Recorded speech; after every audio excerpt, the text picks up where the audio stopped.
My name is Anthony Giambra, and I studied a concentration called Programmed Ideologies here at Gallatin. My program mainly studies programs, all filling up spaces on the proverbial TV guide. And much like the packages that we pay for, our options vary from system to system and from place to place. So let's get this show on the road and watch a telenovela from Colombia. Si quiere casar con ella, lo siento, yo ya la separé para mí. Don Armando.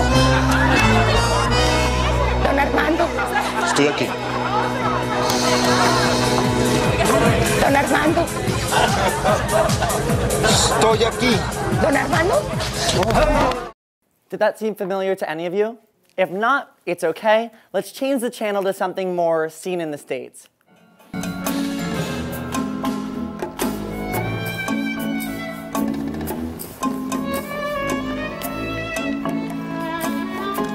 Ugly Betty first came to us in 2006 and ended in 2010 after 4 main seasons. Although many had loved the program for conquering a lot of hot-button topics, the show's rating towards the end of its run did not compete with others in the market. However, moving further south, Colombia-based RCN created Yo Soy Betty La Fea in 1999, which ran until 2001. The telenovela has a very specific form. It follows for 1 season only and has a plot line that begins in conflict and ends in resolution. Yo Soy Betty La Fea had unparalleled success. From that point forward, production companies all over Latin America started to create Yo Soy Betty spin-offs, with popular Televisa creating La Fea Más Bella, which not only did well in Latin America, but was even aired right here in the States and even Lebanon. Yo Soy Betty's form as a telenovela translated easily from country to country, for a telenovela follows the same identifiable features as an American-made soap opera. Good guy, bad guy, distressed damsel, and resolved ending. This begs so many questions. Questions like, why did Univision, a company that has most recently hit 4th most watched channel during in-season sweeps, and is the most watched network for US Hispanics, not make a telenovela version? Or why did ABC acquire it to turn it into an English-language sitcom? In his text, From Internationalization to Transnationalism, Gene Chalabi dissects the various stages of media globalization, or what I like to consider a type of imperialism, a visual media imperialism. He describes that in the mid-20th century, many Western media conglomerates had taken control of visual discourses globally, for they had such a dominant position in the domestic market, it only felt like an incentive to move outwards as other markets were opening up. This is why they have such an unprecedented global reach. With such stake in the visual media market, American companies were able to outsource their work to foreign markets that wanted to fill programming space cheaply.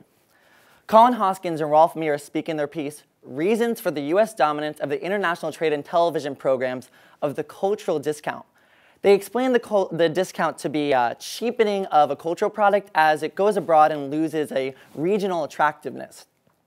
This is why American media corporations can essentially break even in their large domestic economy and then receive further gains as they send their products abroad. Foreign markets participate in the same cultural discount market, but receive fewer gains from things like a smaller population, linguistics, that sort of stuff. This is why American media saturates the global media sphere.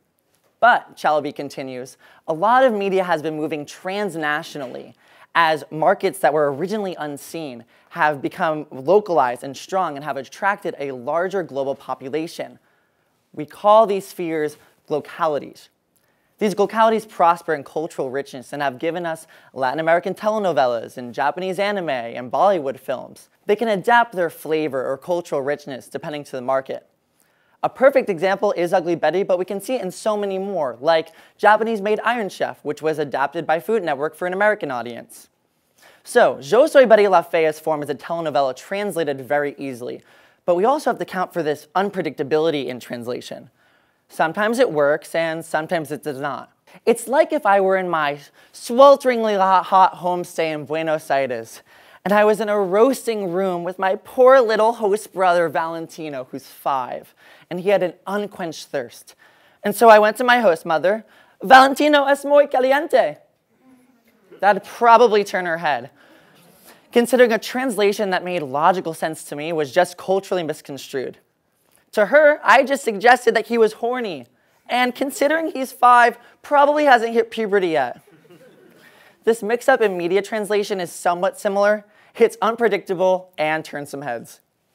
Turning our heads in another direction, many media corporations sell their forms to other media conglomerates to culturally adapt the program to fit the needs of the audience in that respective nation. However, as these forms travel, they can reflect a differing in ideology, one in which translation cannot explain because the form has a cultural embodiment in itself. Netherlands-based Endemol has been at the forefront of game show formats since the mid-2000s, when shows such as Survivor changed the primetime lineup forever. They were behind shows such as Fear Factor, Deal or No Deal, and most notably, Big Brother. Rio de Janeiro-based TV Globo, a huge media conglomerate there, worked side by side with Endemol to create Big Brother Brazil, which followed the same mechanics as the Big Brother United States, except Big Brother in Brazil slightly changed. As author Bruno Campanella explains, that the show took on an air of dramaturgy and reality. This was it.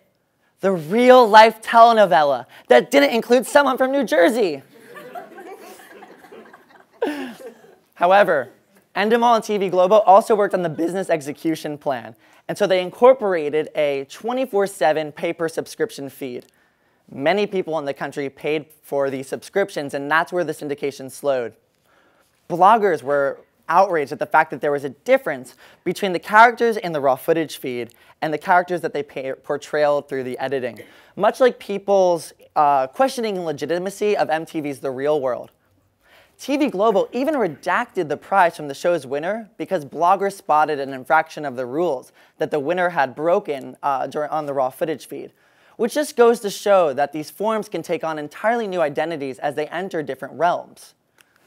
Although it's not so simple, because these corporations are multinational rather than of a nation, we've seen Colombian media entering the United States and Dutch media entering Brazil, but what this map fails to show us is that these flows continue to flow, refract, enter, and leave, to the point now where corporations are trying to surmise multiple communities into a singular program. As we saw with Ugly Betty, a program that was trying to appease a US Hispanic audience, an English as first language audience, and an audience that ranged from adults to teens. Going forward, I think that we should all look at the forms that are changing, both producer to the audience.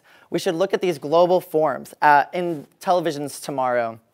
It's much like the clothing that we wear, which was made in China, designed in Italy, and for a Canadian company. These programs have a tangibility in the sense that the people who make them and the scenes that set them potentially have completely different backgrounds, and oftentimes do. So as I was saying before, there's many programmings now that have tried to surmise multiple communities into a single program, like Telemundo's telenovela production of La Reina del Sur, which succeeded in higher ratings using a Spanish director, a Mexican cast, and was filmed in Colombia, Miami, and Morocco. Similarly, Univision has just done a partnership with Disney to create Fusion TV, an English language network for second and third generation Hispanics. It only took a girl with chunky red glasses to see the future of television, but I think we should all look a little bit more closely as we see the products of tomorrow. There's often this questioning of authenticity in the face of an ever-globalizing world, much like the experience when one goes abroad to see that people speak English, watch American shows, and wear Abercrombie & Fitch.